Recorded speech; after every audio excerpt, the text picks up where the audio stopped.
தட்டை, சீடை, முறுக்கு, ரிப்பன் பக்கோடா, அதிரசம், என்ன வேணாலும் செய்யுங்க. ஒரே ஒரு 5 லிட்டர் இதய மந்த்ரா கடல் எண்ணெய் பேக் ஒரு மாசம் முழுசுக்கும் அத்தனை சமையல் முடிச்சு விடலாம். இதய மந்த்ரா. திண்டுக்கல் மேட்டுப்பட்டியில் பாதிரியார் தலைமையில் கிறிஸ்தவ வன்னியர்களுக்கு எம்பிசி இடஒதுக்கீடு கேட்டு மாநாடு நடக்கிறது. இது இந்து வன்னிய மக்களின் உரிமையை பாதிக்கும். ஜாதி இல்லை என மதம் மாறி சென்றவர்கள் இதுபோன்று இடஒதுக்கீடு கேட்பது நியாயமல்ல என இந்து மக்கள் கட்சி தலைவர் அர்ஜுன் சம்பத் பேசினார். தமிழகத்தில்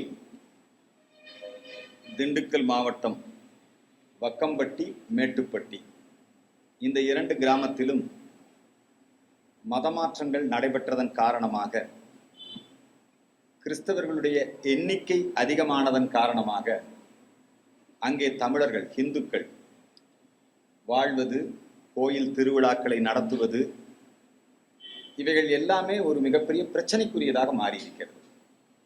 குறிப்பாக வக்கம்பட்டியிலே மக்கள் போராடுகிறார்கள். ஒவ்வொரு ஆண்டும் அங்கே இருக்கக்கூடிய அம்மன் கோயில் திருவிழா விழா வெகு சிறப்பாக நடைபெறும். அது பொது பாதை, அந்த பாதையில் ஊர்வலம் போகும், எல்லாம் நல்லா தான் இருந்தாங்க. இப்போ இந்துக்கள் எண்ணிக்கை குறைஞ்சிருச்சு, கிறிஸ்தவர்கள் எண்ணிக்கை அதிகரிச்சிருச்சு. கிறிஸ்தவ சபைகள் இந்துக்களோடு சேர்ந்து வாழுகின்ற அந்த கிறிஸ்தவ மக்களிடையே ஒரு மோசமான பிரச்சாரத்தை செய்து கோயில் திருவிழா வரும்போது கல்லெடுத்து அடிக்கிறான். இது ஒரு 2-3 ஆண்டுகளாக இது தொடர்ந்து நடைபெற்றுக் கொண்டிருக்கிறது. இது சம்பந்தமாக நீதிமன்றத்தை அணுகிய பொழுது அது பொது பாதை, அந்த பாதையில நீங்க தார்ச்சாலை அமைத்து எல்லா பாதுகாப்பும் கொடுத்து நீங்க ஊர்வலம் நடத்துங்கன்னு நீதிமன்ற உத்தரவு இருக்கு. 2024 நீதிமன்ற உத்தரவு இருக்குது. தாசில்தாருக்கு உத்தரவு போட்டிருந்தாங்க.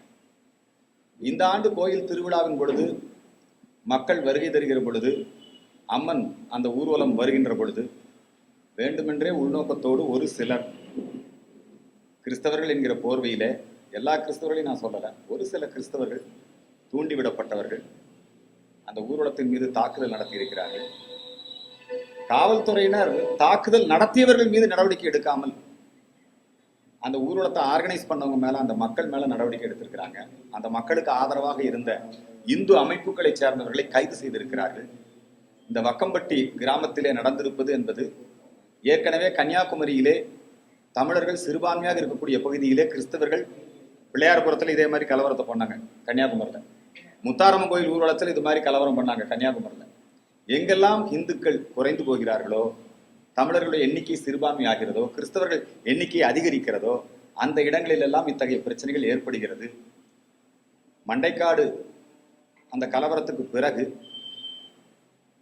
ஜஸ்டிஸ் வேணுகோபால் கமிஷன் மிக தெளிவாக சொல்லியிருக்கிறார். ஒரு மதத்தவருடைய கோயிலுக்கு அங்கிருந்து 300 மீட்டர் தள்ளி தான் வேறு மத பிரச்சாரம் இதெல்லாம் செய்யணும். அந்த இதுக்கும் அந்த ஜஸ்டிஸ் வேணுகோபால் கமிஷன் இருக்கு இல்லைங்களா, அந்த ரிப்போர்ட்டை இதுவரைக்கும் அரசாங்கம் அமல்படுத்த முயற்சிக்கல. இந்த வக்கம்பட்டி கிராம மக்களுக்கு ஆதரவு தெரிவிக்கின்ற அந்த கடமையை, அவர்களுக்கு தேவையான சட்ட உதவிகளை செய்வதற்கும், இந்த வக்கம்பட்டி பிரச்சனை இந்த திண்டுக்கல் மாவட்ட மக்களுடைய பிரச்சனை மட்டுமல்ல, இங்க இருக்கிற தமிழர்களுடைய பிரச்சனை மட்டுமல்ல, இது ஒட்டுமொத்த தமிழ்நாட்டு மக்களுடைய பிரச்சனை. ஆகவே இந்து மக்கள் கட்சி மற்றும் எல்லா இந்து அமைப்புகளும் இதற்கு ஆதரவாக நாங்கள் களத்திலே இருக்கிறோம். இது இப்போ வக்கம்பட்டி அப்படிங்கிறது ஏதோ தடை செய்யப்பட்ட பகுதி மாதிரி வச்சிருக்கிறாங்க. இப்போ நாங்கள் போறதுக்கு தடை, போலீஸார் அறிவுறுத்துறாங்க வேண்டாம் அப்படிங்கிறாங்க. இந்த வக்கம்பட்டியில மட்டுமல்ல, மேட்டுப்பட்டியிலும் இதே நிலை தான். மேட்டுப்பட்டியில நேரடியாக அந்த சபைகளுடைய தலைவர், டயோசிஸ் தலைவர், அவரே நேரடியாக மாநாடு நடத்துறாரு. மேட்டுப்பட்டி அந்த பகுதியில் அவங்க என்ன மாநாடு நடத்துறாங்கன்னா, இந்து வன்னியர்களுக்கு உண்டான, வன்னியர்னாலே இந்து தான், வன்னியர்னாலே தமிழன் தான். அவங்க கிறிஸ்தவரா மாறிட்டாங்க. ஆனா அவங்க இப்ப என்ன பண்றாங்கன்னா, இந்த வன்னியர்களுக்கு உண்டான எம்பிசி ஒதுக்கீடு எங்களுக்கு வேணுங்கிறாங்க. இது எப்படிங்க? வன்னிய மக்கள் இப்போ ஐயா டாக்டர் ராமதாஸ் நிறைய பேர் பெரிய அளவில் சமூக நீதி போராட்டம் எல்லாம் பண்ணினேன்னு சொல்றாங்க. சொல்லித்தான் இந்த எம்பிசியில அவங்க அந்த இடஒதுக்கீட்டு சலுகையில இடம்பெற்றிருக்கிறார்கள். இப்போ இந்த சலுகையை மதமாறி போனவங்களும் அனுபவிக்கிறேன்னு சொல்வது வன்னிய மக்களுடைய வாழ்வாதாரத்தை, இடஒதுக்கீட்டு உரிமைகளை பாதிக்கும். இவங்க என்ன சொல்றாங்க? ஜாதி இல்லைன்னு சொல்லி தானே மதம் மாத்தினாங்க. ஜாதி இந்து சமயத்தில் இருக்குது அப்படிதானே மதம் மாத்தினாங்க.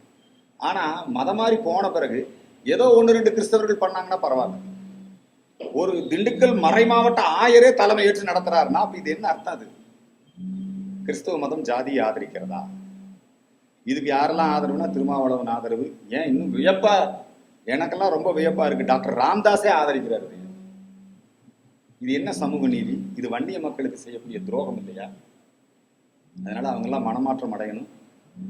வன்னிய மக்கள் அவர்களுக்கான அந்த எம்பிசி சலுகைகளை அபகரிக்க திட்டம் போடுகின்ற இது சட்டவிரோதம், நீதிமன்ற தீர்ப்புக்கு விரோதம். நீதிமன்ற தீர்ப்பே மிக தெளிவாக இருக்கிறது.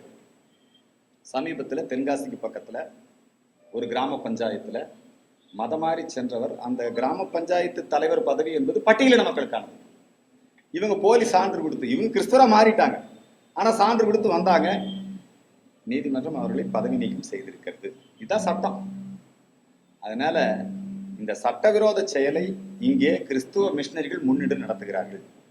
பொதுவாகவே திண்டுக்கல் மாவட்டத்துல கிறிஸ்துவ இந்த மறை மாவட்ட ஆயர்கள், பாதிரியார்கள், ஆயர்கள்னா பாதிரியார்கள், அவங்களும் இங்க இருக்கிற இந்த கம்யூனிஸ்ட் கட்சி, முற்போக்கு எழுத்தாளர் சங்கம், இவங்க எல்லாம் கூட்டு இவங்க தொடர்ந்து திமுகக்குள்ள ஊடுருவா. எந்த அளவுக்கு ஊடுருவி இருக்காங்கன்னா, எங்கேயோ இருந்து ஒரு பாதிரியாரை அடிச்சு கொண்டுட்டாங்கன்னு சொல்லி, அல்லது எங்கேயோ கன்னியாஸ்திரிகளை கற்பழிச்சிட்டாங்கன்னு சொல்லி இந்த கிறிஸ்தவ கல்வி நிறுவனங்கள்லாம் சேர்ந்து இங்கெல்லாம் ஊர்வலம் போவாங்க. கம்யூனிஸ்ட்காரங்க கூட சேர்ந்துக்கிட்டு ஊர்வலம் போவாங்க. ஹிந்து குழந்தைகளையும் அதில் பங்கெடுத்துக்க சொல்லுவாங்க. அது எந்த அளவுக்கு பெரியசாமி குடும்பத்திலேயே ஊடுருவிட்டாங்க. பெரியசாமியோட மருமக அந்த அம்மா பேர்னா மெர்சி, அந்த அம்மா போய் சொல்லுது, இந்த மாதிரி நாங்க வந்து ரொம்ப மோசமா பேசுதுங்க அந்த அம்மா. திமுகக்குள்ள ரொம்ப திட்டமிட்டு கிறிஸ்தவ மிஷனரிகள் ஊடுருவிட்டு இருக்கிறாங்க. பெரியசாமி குடும்பத்தை பிடிச்சிட்டாங்க, கருணாநிதி குடும்பத்தையும் பிடிச்சிட்டாங்க, மு.க. ஸ்டாலின் குடும்பத்தை பிடிச்சிட்டாங்க. மு.க. ஸ்டாலின் குடும்பத்தில் அவருடைய மகன் இருக்காருல்ல, உதயநிதி ஸ்டாலின், அவர் வந்து அவரே சொல்றாரு, நான் கிறிஸ்தவரை மாறிட்டேன், நான் கிருத்திகான்னு ஒரு பொண்ணை காதலிச்சேன், நான் கூட கிருத்திகா இந்துன்னு நினைச்சிட்டு இருந்தேன், இப்போ பார்த்தா அவரே நான் மதம் மாறிட்டேன்னு பகிரங்கமாக அறிவிக்கிறார். வைகோவை, மோகன் லாசரஸ்ன்னு ஒருத்தர் இருந்தார், மத போதகர். அவர் அந்த மத போதகர் என்ன சொல்றாருன்னா, தமிழ்நாட்டில் பெரிய கட்சியோட தலைவர் வைகோ, அவர் மதம் மாறிட்டாருங்கிறார். அரசியல் கட்சி தலைவர்களுடைய குடும்பங்களுக்குள்ள புகுந்து அவங்கள மதம் மாற்றி அரசியல் கட்சியவே கைப்பற்றக்கூடிய சதி திட்டத்தை இன்றைக்கு மிஷனர்கள் வெகு சிறப்பாக செய்து கொண்டிருக்கிறார்கள். திண்டுக்கல் மாவட்டத்தில் இது அதிகமாக நடக்குது. இந்த மாவட்டத்தில் வக்கம்பட்டி மற்றும் மேட்டுப்பட்டி அந்த கிராம மக்களுக்கு தமிழர்கள் சிறுபான்மையாக, தமிழ்நாட்டில் தமிழர்கள் திண்டுக்கல்லில் சிறுபான்மையாக வசிக்கக்கூடிய பகுதியில் எங்கள் கோயில் ஊர்வலத்தை நடத்த முடியலங்கிற இந்த சூழ்நிலை வேதனையானது. இந்த வக்கம்பட்டி மக்களுக்கு ஆதரவாக என்றைக்கும் நாங்கள் இருப்போம் என்பதை இந்த நேரத்தில் தெரிவித்துக் கொள்கிறோம். மதமாற்றம் என்பது ஏதோ ஒரு கடவுள் பிடிச்சது, பிடிக்கல, அதனால இன்னொரு கடவுளை கும்பிட போறாங்கன்னா, இந்து சமயத்துல எல்லாரும் கடவுள் தான். ஜீசஸை வச்சா அதையும் சேர்த்து கும்பிட்டுருவோம். நமக்கு இன்னும் இயேசுநாதருக்கு நமக்கு எந்த பிரச்சனையும் இல்லை இல்லைங்களா? 63 நாயன்மார்ல இவரை வச்சா இவரையும் கும்பிடுவோம். நமக்கு முஸ்லீம்களோட எந்த பிரச்சனையும் இல்லை.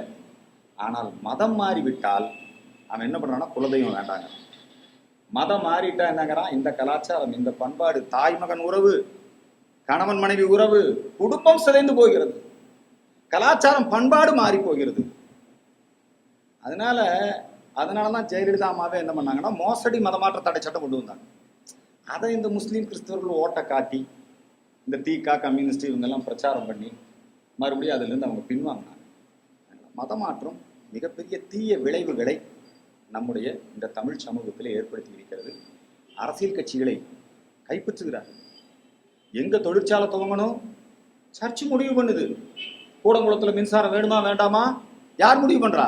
பாதிரியார் முடிவு பண்றாரு. நமக்கு எப்பேற்பட்ட துறைமுகம், குளச்சல் துறைமுகம் வேண்டாம், பாதிரியார் தெருவுக்கு வந்துட்டான். இதெல்லாம் ஜீசஸுக்கு விரோதமானது இல்லையா? பைபிளுக்கு விரோதமானது இல்லையா? ஜீசஸ் நல்லது பண்ணத்தானே சொன்னாரு. இயேசுநாதர் என்ன துறைமுகம் வேண்டானாரா? இயேசுநாதர் கூடங்குளத்துல மின்சாரம் தயாரிக்க வேண்டானாரா? ஏங்க, பைபிள் அப்படியே சொல்லி இருக்குது. யார் ஜெயிக்கணும்னு இயேசுநாதரா தீர்மானம் பண்ணாரு? இயேசுநாதருக்கும் சர்ச்சுகளுக்கும் அரசியலுக்கு என்ன சம்பந்தம்? ஆனா இவங்க திமுக தான் ஓட்டு போடணும், ஜபம். நரேந்திர மோடியை தோக்கடிக்கணும், ஜபம். இதை பத்தி நாங்க வெளியே சொன்னா என்னன்றாங்கன்னா, அவர்கள் கிறிஸ்தவர்களுக்கு எதிராக பேசுகிறார். நாங்க எங்கே கிறிஸ்தவருக்கு எதிராக பேசுறோம்? நீ செய்யக்கூடிய ஊழல், நீ செய்யக்கூடிய அரசு நிர்வாகத்துல நீ தலையிடுற, அரசியல் கட்சிகளை நீ கைப்பற்றிட்ட. இன்னைக்கு 2 ராஜ்யசபா எம்பி ரெண்டுமே கிறிஸ்தவர்களுக்கு. டிஎம்கே கிறிஸ்தவர்களுக்கு கொடுத்துருச்சுன்னு உடனே ஏடிஎம்கேவும் கிறிஸ்தவர்களுக்கு. சபாநாயகர் கிறிஸ்தவர், மந்திரி கிறிஸ்தவர், எம்எல்ஏ கிறிஸ்தவர். நாடார் கோட்டால அவங்க வந்துட்டாங்க, இனிமேல் வன்னியர் கோட்டாலே அவங்க வந்துடும். பேராபத்து. ஏற்கனவே தலித் மக்கள், பட்டியலின மக்களுடைய கோட்டாலே அவங்க வந்துட்டு இருக்காங்க. தமிழர்களுக்கு மிகப்பெரிய ஆபத்து இந்த மோசடி மதமாற்றம், மதமாற்றத்தினால் ஏற்படும் சீரழிவுகள்.